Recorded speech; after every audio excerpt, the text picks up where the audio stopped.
The functions that we add to our calculator are found under the Info drop-down menu, Immediate Mode, CAS Variables. Here we will click on Finite Math. The free and light do not have finance options, so what we have done is add these four functions to our calculator. Shown over here in our calculator is the simple interest formula and the compound interest formula, which we have already added. We will now add the last two. Double click on loan, shift click, right click, copy, go over to our calculator, Control V, press enter. Do the same process for IRA. Double click, IRA, shift click, right click to copy, move over to our calculator, Control V, press enter.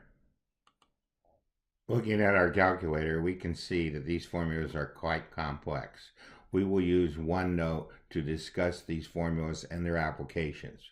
One last thing, let's press the var command, the CAS button, hit the program button, and we see that we have compound interest, IRA, loan, and simple interest all added to our calculator. In this video, we show how to set up a sinking fund. A sinking fund is an account set up for a specific purpose at a future date. A homeowner needs $3,400 to repair and refinish their cabinets in 2 years. If the fund earns 5% compounded quarterly, determine the size of each quarterly installment. We go to our calculator and press the var button. Then we press 2 for program, and we pick the IRA program. Once the IRA function comes up, we press a parentheses, then add $3,400 for the future value, X for the payment, 5% compounded quarterly for 2 years, and end up with $406.75. So this is the installment that we're going to want. Putting this installment back into our calculator, we see that it will earn approximately $3,400. We then use Word to add the formulas for an IRA and the formula with the $3,400 and us calculating R. We use Onenote insert a table to create a sinking fund schedule and use our calculator to fill in the values. To come up with the last column in our table, we use the calculator IRA and simple interest. Simple interest takes the principal and comes up with the future value, or A, amount. So we copy down the installment into our simple interest formula and then press enter to come up with $411.83, which is this number right here. Let's talk a little bit about what our calculator is doing. The IRA and SIT simple interest both use the solve command. So let's hit the help button. When we hit the help button, it says that it returns a list of solutions. So there can be multiple solutions that it returns, so it uses the list operator, which is the braces. Let's escape and go back to our screen. The list operator is normally used to do two calculations at once.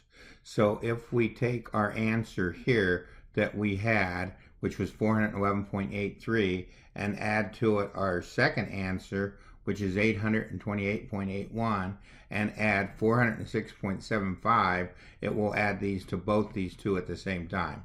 Now this is not very convenient for what we were doing over here, but this just shows what the list operator does. When the list operator only has one entry, then it's going to take that first entry and add the number to it. So therefore, it has no problem with using the list operator in our solve command. Returning to our calculator screen, we took this value here and copied it to our command line and press enter so that we could have this value to use in this calculation and this calculation, so it was more convenient for this entry to be by itself.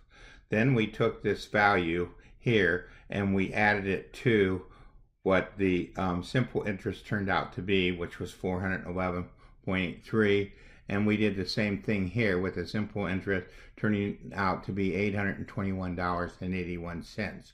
So we ended up then with these two answers over here. If we repeat this process, we will end up with this particular column. The second screen shows how we come up with this column and this column. The first four entries here, we take the next year and subtract the previous year to get what the additional value is for this particular column. So that's how we end up with the 411.83 and the 416.98.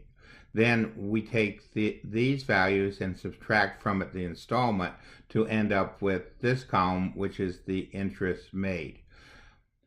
From this point on, we just figured out what the rest of this column was and then went back and figured out what the interest made.